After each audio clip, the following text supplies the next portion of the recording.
When Sea of Thieves first launched, progression was simple. You sailed the seas, chased treasure, built your reputation, and slowly walked your way towards becoming a pirate legend. It wasn't perfect, but there was always a very clear sense of direction, a feeling that every voyage was building towards your final achievement. But over the years, something's changed. The game has added more systems, more tracks, more ways to progress than ever before, and yet for a lot of players, progression somehow feels less meaningful than it used to.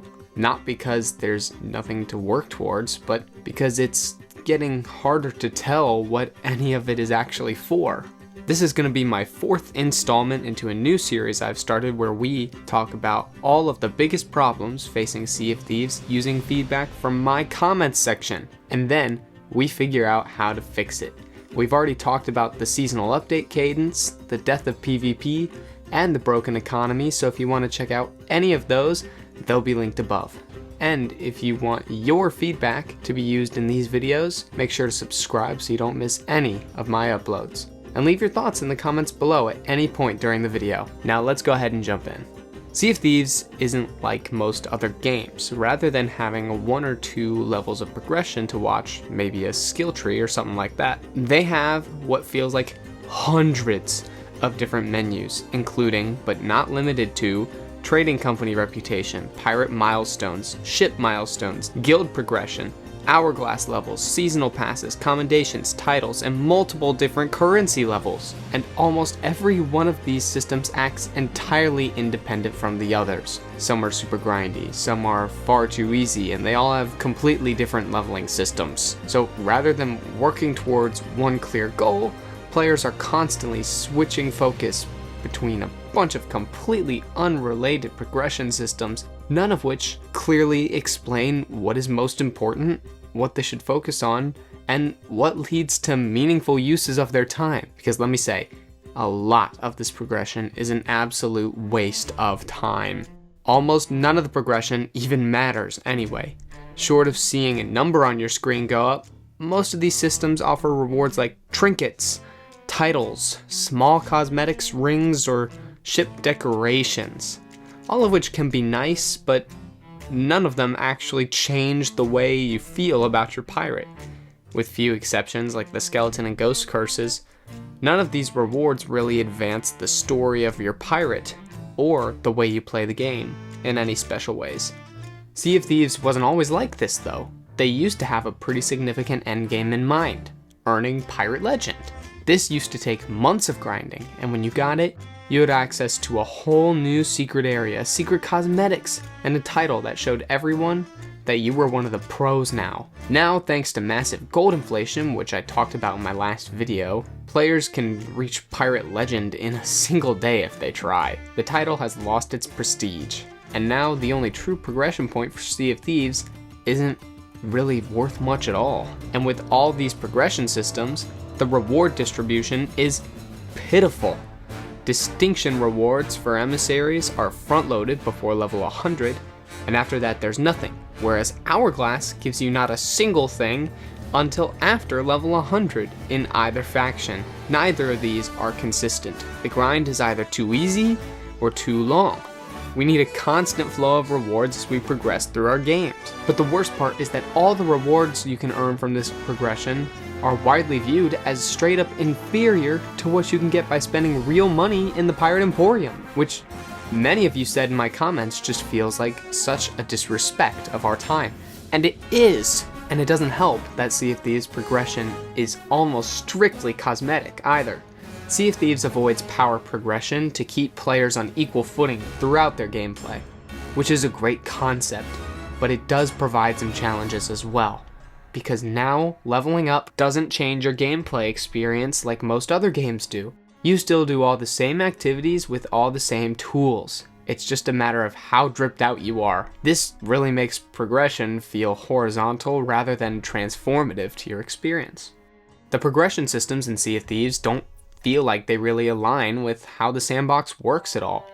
Guild progression is mostly passive, hourglass PvP doesn't even take place in the sandbox basically, and milestones will track activities but not affect the world. The sandbox itself exploration, sailing, player encounters is where this game shines. But many progression systems don't reinforce those experiences. They sit on top of the sandbox instead of growing out of it.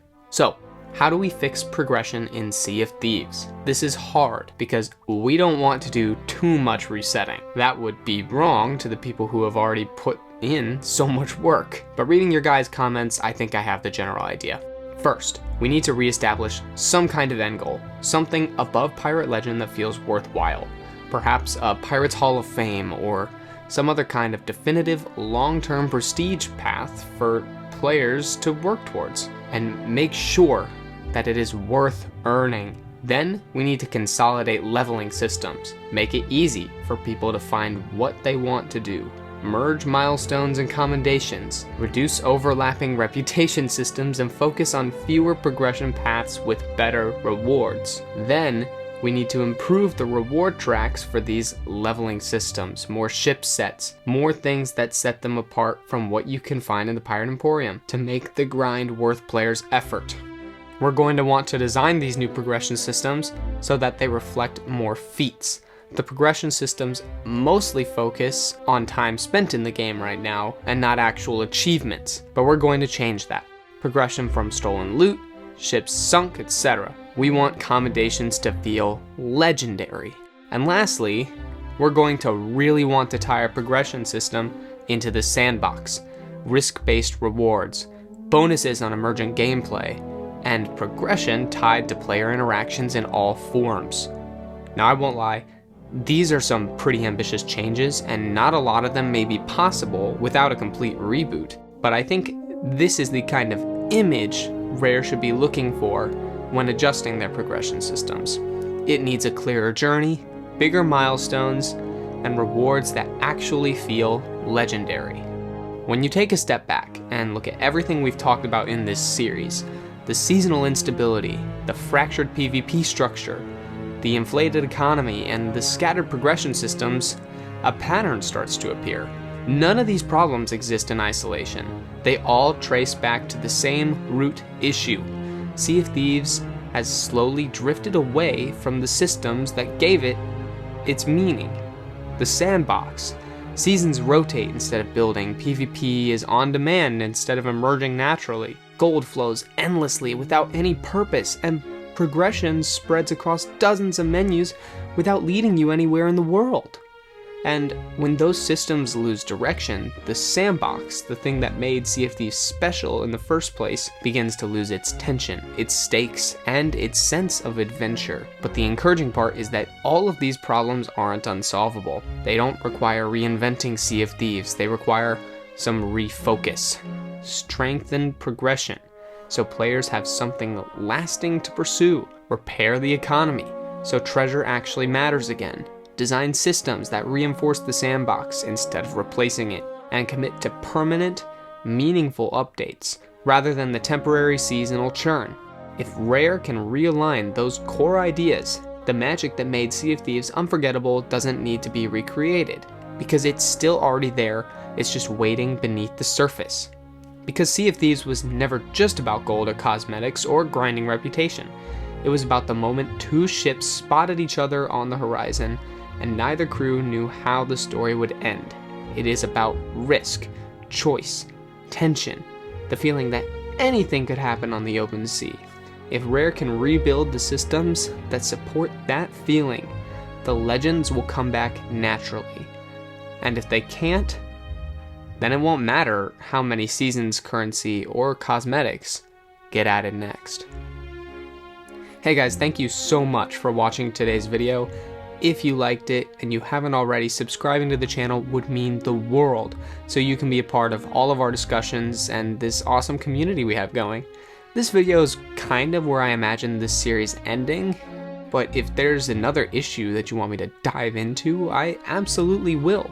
So let me know in the comments section down below if there's something you want us to talk about. Seriously everyone, thank you so much for the support recently. The channel has been growing so fast and it's awesome to see. You guys are genuinely the best and I appreciate you all so much. But with that, I hope you enjoyed today's video and look forward to seeing each and every one of you on the seas.